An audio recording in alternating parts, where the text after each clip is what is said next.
অসুস্থ কবির সুমনকে দেখতে বৃহস্পতিবার হাসপাতালে গেলেন মুখ্যমন্ত্রী মমতা বন্দ্যোপাধ্যায়। 4:18 নাগাদ মেডিকেল কলেজে পৌঁছন তিনি। মিনিট 10 ছিলেন সেখানে। সুমনের সঙ্গে দেখা করে বেরিয়ে এসে সাংবাদিকদের মুখোমুখি হন মমতা। সুমন কেমন আছেন জানতে চাওয়া হলে মুখ্যমন্ত্রী বলেন, আগের চেয়ে ভালো আছেন, কথা বলছেন, বাড়ি যাব করছেন। কিন্তু আমি বলেছি এখন বাড়ি যাবে না। একবার এমন হয়েছে, আবার যখন তখন এমন হতে পারে। তাই আমি বললাম এখনো 10 দিন থাকতে হবে, সুস্থ হয়ে ফিরবেন।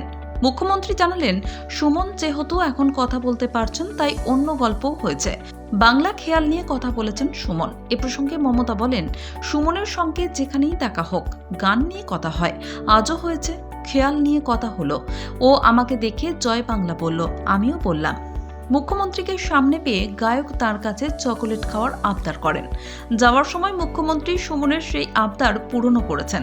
তবে গায়কের যেহেতু ডায়াবেটিস রয়েছে তাই চিকিৎসকেরা চকোলেটটা বাদ দিয়ে বিস্কুটের অংশটা খাওয়ার অনুমতি দিয়েছেন।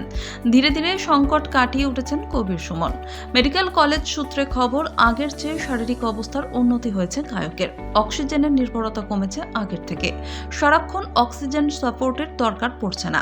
চিকিৎসকেরা জানিয়েছেন প্রয়োজন হলে তবেই অক্সিজেন দেওয়া হবে। যদিও গায়কের ফুসফুস এবং হার্টের সমস্যা রয়েছে, তবে সেই সংক্রান্ত উপসর্গগুলি এখন আর ততটা সক্রিয় নয়।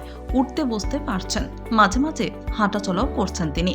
তবে হাসপাতাল থেকে কবে ছাড়া পাবেন সে বিষয়ে এখনো নিশ্চিত করে কিছু জানানো যায়নি। যেহেতু হাসপাতালে থাকলে আরও অনেক সংক্রমণে আক্রান্ত হওয়ার আশঙ্কা থাকে, সে কারণে গায়ককে বাড়ি পাঠানো যায় কিনা তা নিয়েও ভাবনা চিন্তা করছেন চিকিৎসকেরা। তবে পুরোটাই নির্ভর করছে সুমনের শারীরিক অবস্থার উপরে।